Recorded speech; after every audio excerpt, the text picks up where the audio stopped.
आज की कहानी का टाइटल है औलाद और पैसा।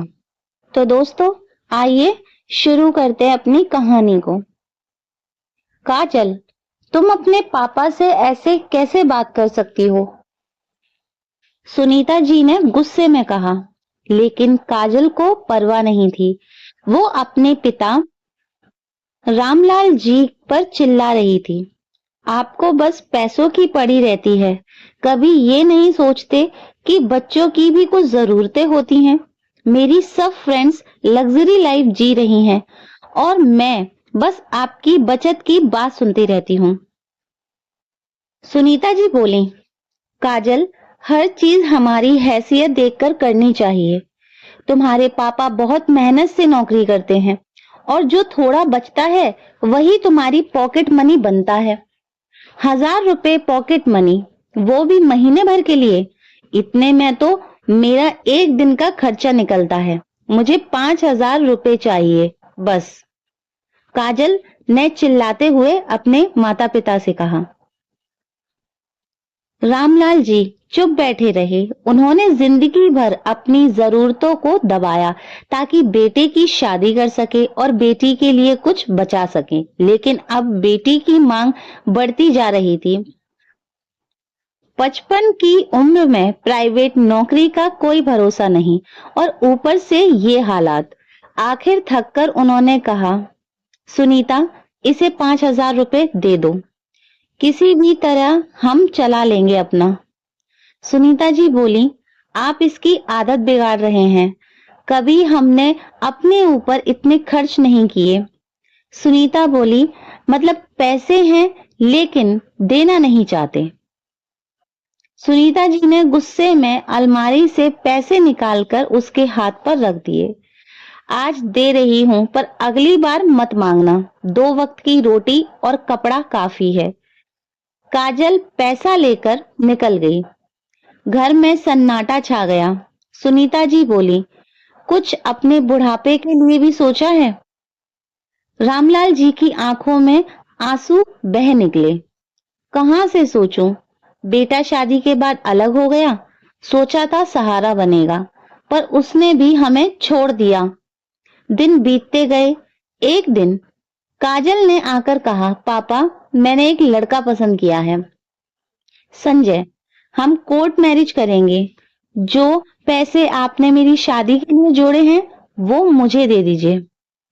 रामलाल जी बोले, बेटा, हम उसके परिवार से मिल लेते हैं, अच्छे से शादी करते हैं। काजल बोली, नहीं पापा, संजय को ये सब पसंद नहीं। हम शादी के बाद अलग रहेंगे।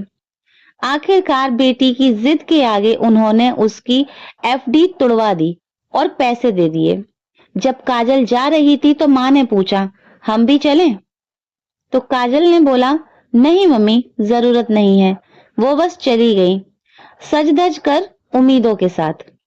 शाम तक दोनों बुजुर्ग बैठे इंतजार करते रहे। फोन लगाया लेकिन उसने फोन नहीं उठाया। फिर शाम को कॉल आई, मम्मी, इतनी मिस कॉल क्यों? बेटा, बस पूछना था कब आओगी। नहीं मम्मी, मैं नहीं आ रही। संजय ने कहा है कि जब अब से आपसे मेरा कोई रिश्ता नहीं है, कोई रिश्ता मैं नहीं रखूं। वैसे भी आपके पास अब और क्या बचा है देने को? मेरे पास मुझे मेरे पैसे मिल गए। अब आप मुझे भूल जाइए। सुनीता जी का दिल एकदम धक से बैठ गया। रामलाल जी ने पानी दिया। क्या हुआ? सुनीता जी रोते हुए बोली, जिस बेटी के लिए आपने सब कुछ किया, आज उसने हमसे रिश्ता ही तोड़ दिया। घर में सन्नाटा छा गया। ना चूल्हा जला, ना किसी को नींद आई। दोनों अंधेरे में अपने अपने आंसू छिपाकर एक दूसरे से रोते रहे। 1 हफ्ते बाद बेटा राजीव आया। आपने काजल की शादी कर दी और मुझे बताया भी नहीं। सुनीता जी ने कहा, बेटा, हम खुद ही उस शादी में शामिल नहीं हुए। जब राजीव ने बहन को फोन किया तो उधर से सिसकियों की आवाज आई, भाई, मुझे माफ कर दो। संजय मुझे धोखा देकर पैसे लेकर भाग गया। मेरे पास किराए के भी पैसे नहीं है, मुझे ले जाओ प्लीज। राजीव ने सब बताया तो रामलाल जी बोले, चलो बेटा मैं भी चलता हूँ। बेटी भले ही गलत हुई पर आखिर है तो हमारी ही औलाद। दोनों पति पत्नी जो अब तक बेटी से दुखी थे, सब कुछ भूलकर चल पड़े, क्योंकि माता पिता का दिल कभी बच्चों से नाराज नहीं रह पाता। दोस्तों, माँ बाप की ममता कभी खत्म नहीं होती। औलाद चाहे जितना भी दूर चली जाए, जब वो गिरती है तो उठाने वही दो हाथ आते हैं जिन्होंने उन्हें चलना सिखाया था। तो आज की मेरी कहानी थोड़ी छोटी है लेकिन भावनात्मक है।